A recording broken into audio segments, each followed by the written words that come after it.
So back to what this diagram here, which I call a pedagogical schema, and a schema is not a framework and it's not a model.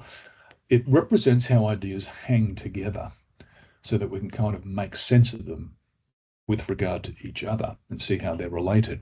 And you'll notice that in this particular schema, if we look at the circles there, we certainly address content knowledge because that's incredibly important. And there is no, as I said, tension between developing thinking and developing content knowledge. We then talk also about the kind of cognitive skills. What kind of mechanisms do we need to engage with this content to develop understanding and to use it to solve problems? We then talk about what we'll call the values of inquiry, but ways in which we can give students feedback on the quality of their thinking and their engagement in real time as it's happening. And we also have down the bottom there the virtues of inquiry. This is very important because it doesn't really make sense to talk about critical thinking unless we talk about the critical thinker. I would sort of use the example of a athletics coach. So if you were teaching a student about, say, the javelin, 2% of your time is spent talking about the javelin. The other 90%, 80% of your concern is on the athlete. And that's what we have to be aware of too. How are the students developing their own virtues to become good critical thinkers? And all this is around the concept of inquiry.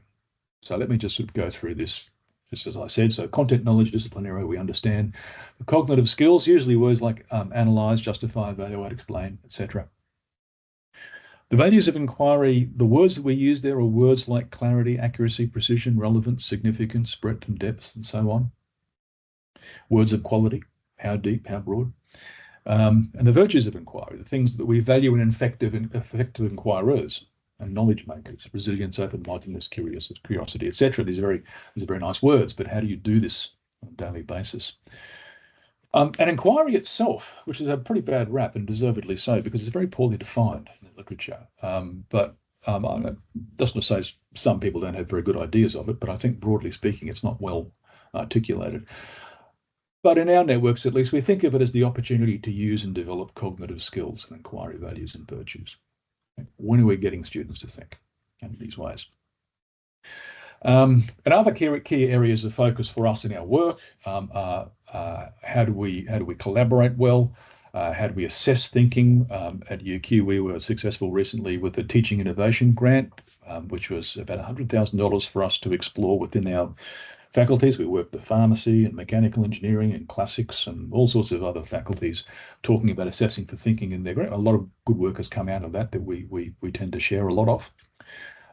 We also talk about the connection between thinking and writing. One of our researchers, our Director of Research, Dr Ellerton, her PhD is in this area, and we've just won an award for a course which is called Effective Thinking and Writing, in which we get students coming into UQ, lots of rural and remote ones and low socioeconomic students coming into UQ from around the state, and we do a 1-week intensive course with them about effective thinking and writing, and they produce at the end an argumentative essay. And I might add that the statistics for this course are very pleasing. Our attrition rate with like students is about 30% less, and their GPA is greater than other students. So they've got a lot of success coming out of those programs. Questioning and curiosity is a big part of what we do. And of course, developing those inquiry virtues. So there's lots of ways in which we talk about this, but we talk about it as an integrated whole. These are not all separate projects. And that's the critical thing about the schema, that it does pull these things together. So let me talk very